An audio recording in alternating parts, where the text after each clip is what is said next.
šodien noslēdzas Rīgas cirka vasaras revijas programma. Tajā bija 27 izrādes. Visās izrādēs piedalījās 2 ziloņi. Āfrikas zilonis Soņa un Āzijas zilonis Vana Mana. Pirms katras izrādes pie cirka ieejas piketēja cilvēki, kas uzskata, ka savvaļas dzīvnieku izmantošana izklaidē ir cietsirdīga un neētiska. Šo 27 piketu laikā tika savākti vairāk nekā 7000 parakstu par dzīvnieku cirka aizliekšanu.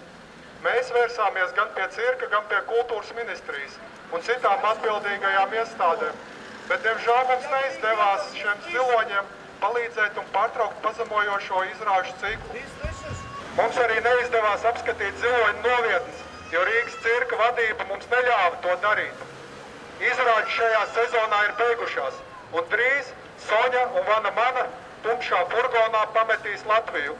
Viņas dosies uz kādu citu cirku, lai turpinātu savu skumjo vergu dzīvi. Kaut viņas šeit Mērķeļa ielā nekad vairs neatgrieztos.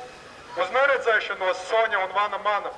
Mēs ceram, ka vēl jūsu dzīves laikā pasaule pilnībā atteiksies no barbariskajām atrakciju dzīvnieku programmām, un jūs varēsiet atpūsties kādā rezervātā vai dzīvnieku saudzētavā.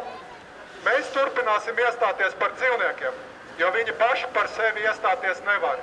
Mēs esam pārliecināti, ka pēc neilga laika cilvēku uz dzīvnieku cirka tradīciju atskatīsies kā uz nepieņemamu arhaismu, kurš tikai nesaprotam iemeslu dēļ varēja pastāvēt vēl 21. gadsimta sākumā.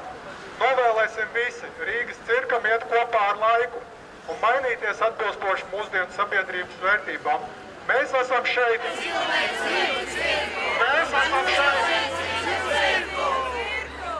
Paldies visiem petīcijas parakstītājiem! Paldies visiem kampaņas dalībniekiem par izturību un neatlaidību!